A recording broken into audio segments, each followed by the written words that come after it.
day 4 now. I'm not feeling 100% today though, so I'm happy to have a break because Chris just called me to come up because apparently he's got a leak on the digger. So what's going on? There's fittings on the boom for hydraulic lines. When you put a till bucket on, it's what feeds the hydraulics on the bucket to make it go left and right. But these got little cups that go onto the end of them when you're not using them, so hydraulic oil doesn't go everywhere. Obviously didn't tighten them up 100% the way. So I've just done that now. Hopefully I don't lose any more hydraulic oil because it's not exactly super full at the moment, so every little drop counts. I don't want this to run out of hydraulic oil because then we can't use it. So I'm just going to turn it on now and just give it a quick test to see how it's going and then back into it. I'm actually going to get Jayda to come and sit in the bucket for a minute just to show you how big it is. Because when I saw the footage yesterday of these lines in the soil, it's like, oh, they're not really that big. Like, it looked like a small bucket, but in comparison, look how big it is. Like, that's a lot of soil to move each time. So for me, who didn't really know how big the bucket was, I think that's a really good indicator to give you an idea. So back at it again. I think he's just testing the hydraulics quickly to make sure it's not leaking. I'm guessing that we're good. So far so good? That's good. Alright, off you go. Bye. Dad's during the digger. Me and Mum are clearing some wire. We were clearing some of the grass over there. Rocks, I mean. But we decided not to. So now we're... Yeah, Mum doesn't feel very well. I don't know what it is. I just don't feel right today. I feel like I need to poo. But there's just none there. We're clearing this bit of wire here and we're putting it in there and we're gonna go bring it up the top. Mum's looking for wire. I'm just sitting on the tractor, waiting, not helping. So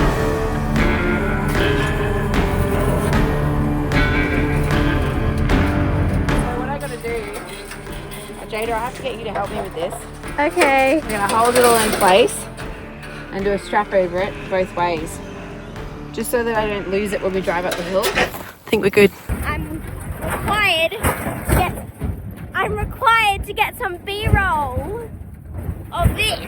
A little bit bumpy. Holding the radio. I know that Dad's gonna talk to me in a minute because he'll be like, what are you doing? Because I told him I was gonna do the rocks. Yeah, and we ended up doing the wire. Doing that all day, I just feel Pretty crappy.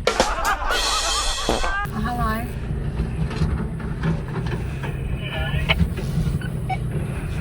I didn't like picking up the rocks anymore. How far did you get? We did 2 piles. He's just like, leave me alone, let me dig.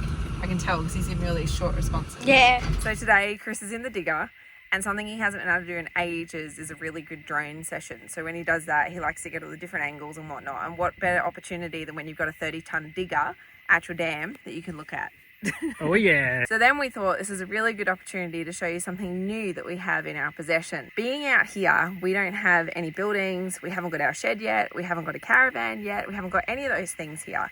And that means that we don't have any power source. And our old trusty Hilux that we bought behind us, although it's got 12 volt a few places around, that's it. So we needed something. And there was someone who reached out to us and we said that if we were going to do any collaborations with any brands, we were going to be really open with you. And this is a collaboration, but one we're really excited about because we are so off-grid that it helps us. So let me show you. This is the ECOFLOW River 3. Now it's only a little one. It's really small. It's compact. It charges up to 100 watts at any time. And the reason that we've said yes to this is because we have the perfect use for it. We charge our drone batteries off it. We also charge our tools. There's lots of things we've started to do with this. Or we can be down at the campsite and take a fridge down with us and plug it in as well, and it runs the fridge. So being so small and compact means that we can do it absolutely anywhere on the land because we don't have a power source as yet. It's funny because we were actually looking at using EcoFlow in our shed build when that comes. So you will see that down the track. We had this idea to incorporate EcoFlow because we had seen them in the van, but we just didn't have the need for it at the time. But now we do. It's like, yes, we can get like this lithium powered generator type thing. And now we have one. So that's actually really exciting. The thing that makes this really cool, it's the UPS version, which means there's uninterrupted power supply. We could have this plugged in via 12 volt into the car to charge it, and at the same time have an output going to the drone batteries, the fridge, our UHF radios, our tools, whatever it is. And when the car turns off and it stops charging, it'll actually keep charging whatever you have working. Say there was a storm and your power went out, you can damage your computer. But with this, when it's plugged in through this, there could be a storm and power go out to the UPS supply, and your laptop or computer would still stay on, and it's safe. You got cigarette lighter, obviously 240. You still got your USB-Cs and then your USB-A and USB-C. USB-A and Yeah. USB-C. So you got everything you need there. 85 hours at the moment at 100%, and I had it plugged in before. We were using 4 watts. And if I had it on me, which I don't, you've actually got a 240 version to charge the drone batteries, and that's another reason why we like it, because you can plug in 240. So there's certain things which just take so long when you're charging them on 12 volt, but with this one, you can plug it in with 240 and things charge a lot faster, which means you can use them sooner. So if you want to get one of these yourself, you can actually go direct to their website where they've got Afterpay, and you can pay in 4 payments for this. It's just a great addition. We're so excited to have it, and we'd love to see if you get one too. Let us know. Anyway, I want Chris to go get back in the digger, and he's going to take the drone with him, and he's going to get some footage for you today and give you a montage, because we haven't done that in ages.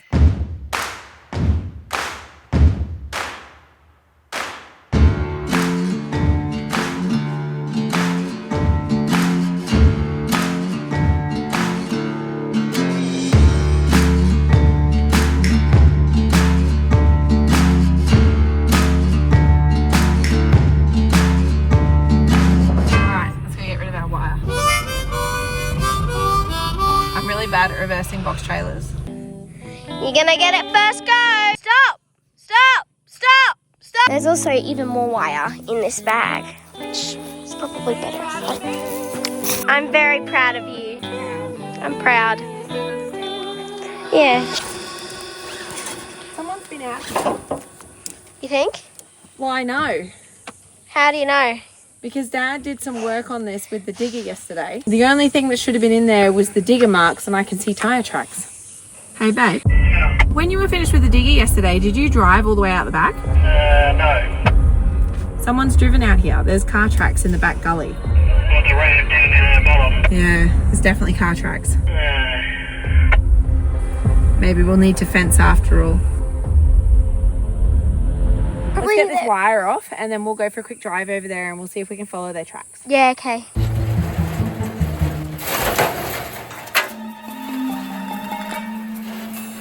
I'm gonna go check out these tracks and see if we can follow them. Bit of 4-wheel driving. There's one. They got to have known that we were gonna find them. I just want to know where they've been and why. And they're fresh too, like. They're disappearing. Oh, not anymore. Never mind. There's tracks here. Where? Over there. Maybe they turned. I can't. Look at it. Look at the trailer. That's why. Right. Yeah, they've driven down. Should we check that bit? So we're driving along further, and you can see there's another track there. So we never drive this way. That's where they would have came from, I reckon. But then what are they looking for? I don't understand. Look, I can see the tracks there. Yeah. Should we take the trailer off and just go for a quick look? Well, I'll do a U-turn. We'll go take the trailer back and then... Come back and have a look. Because I'm curious. I want to know where it goes. So we're dropping off the trailer and then we're going to go follow that track, see where it leads to. Hopefully there's no one camping, not that there would be. And in the next video, anyone feel like watching Blippi? Because why not? So it's definitely not a roadworthy trailer anymore. Chain's been bolted on. The lights do still work because we put new lights on it. And look how old school this little thing is. So these little notches, what you do is you put it in, once it's tight, hang on, put it in that notch so it can't go back any further. So then you release your safety and that's how you get it off.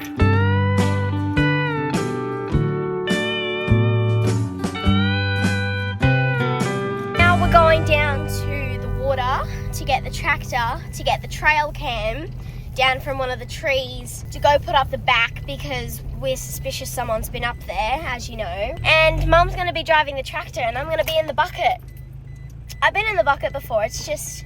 You haven't done this before though. No, I'm going to be very high. For all the health and safety people out there, what we're about to do has nothing to do with health and safety, and I'm aware of that. I know how to operate a tractor, and I'm obviously not going to try and kill my daughter. I'm not stupid. Please keep your comments. Part of what the reason of us having a life out here and what we're doing is, do you remember when you were a kid and you could drink out of a hose and it didn't matter, and the town water was safe, and like you go swim in a dam and get stung by a stinging nettle, put a bit of ice on it, and then the next day you go out again like nothing happened, you know? Like, that's what we're doing. We're moving out here to try and give our kids the upbringing that we had, which involves some danger. We don't wrap them up in cotton wool, and we do treat them with respect. We've taught them how to communicate. We're really quite we deal with them like adults, you know what I mean? So there's no cotton wool here, and from that they've become better kids for it, and we want to continue that upbringing. So yes, you're going to think that Jayda being in a bucket is mighty scary,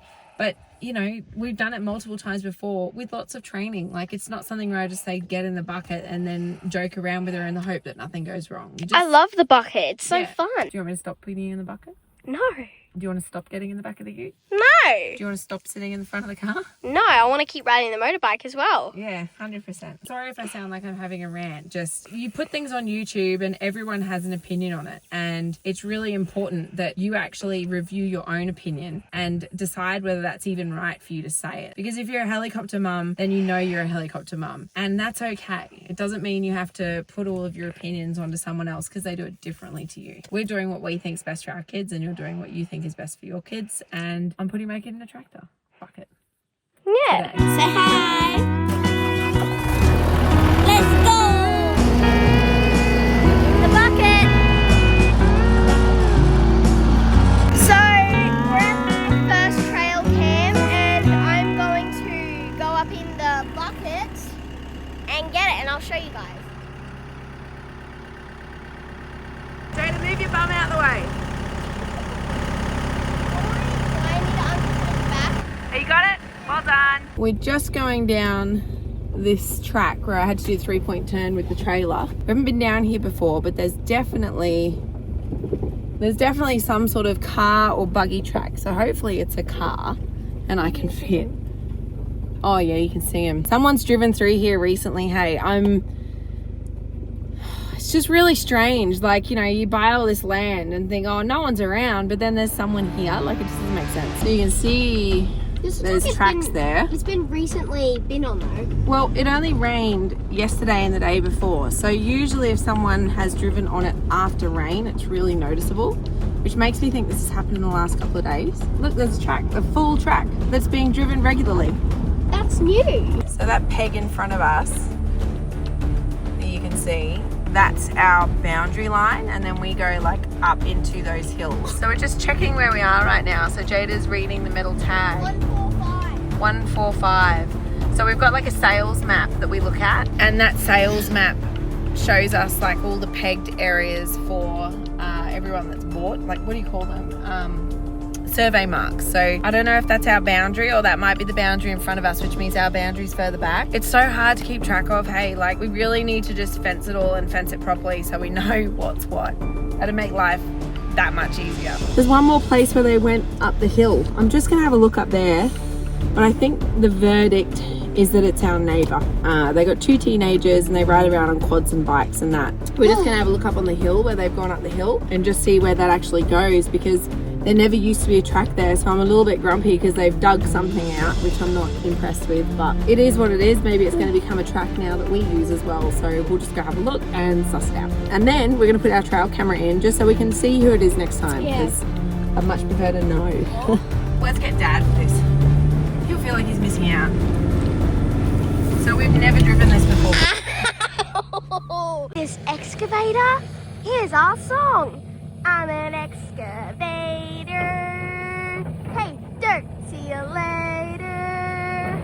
I'm an excavator. So before we're done for the day, I'm just going to put this trail camera in. I know that it's most likely only neighbours and whatnot, but still interesting to see who drives where and who's going through what. So I found myself a tree and I'm going to put it on there. A bit easier to get to than the last one. Set it up and see what we can catch.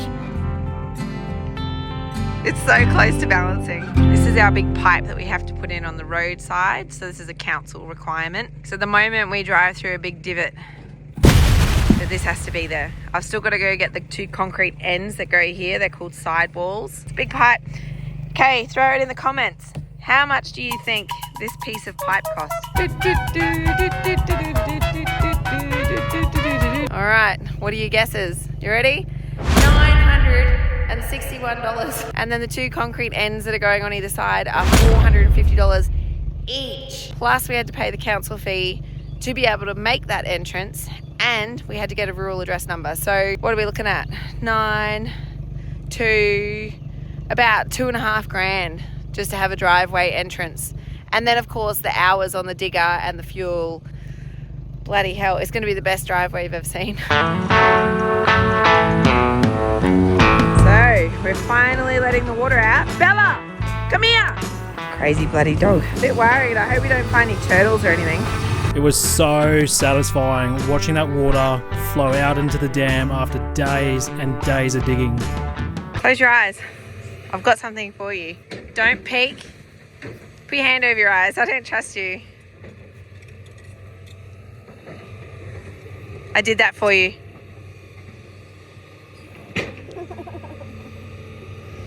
Yum. Smell it.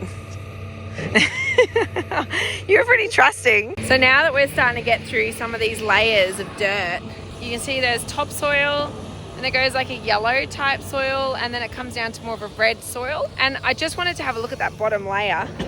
It looks like a poo. It really does, look. I wanted to look at the bottom layer and just see how much like clay content's in there. So I got some of the bit that's just got wet to see what would happen if I put it together. And that's actually a really good sign. So there's sand in it, but not so much sand that it won't hold a shape. And that's what you want when you're doing a dam, from what I've learned. So the soil we've got is good to hold the water, which is nice. And all the water that's been splashing around while Chris has just broken that dam, it's just soaked into that top layer and it's not going any further. So I had to physically like dig to make that happen. But yeah, it's good. It's good. It means that we're not going to lose our water when we do fill it up.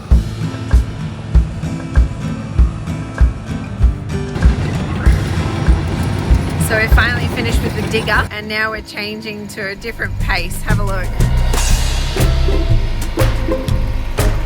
It's so tiny.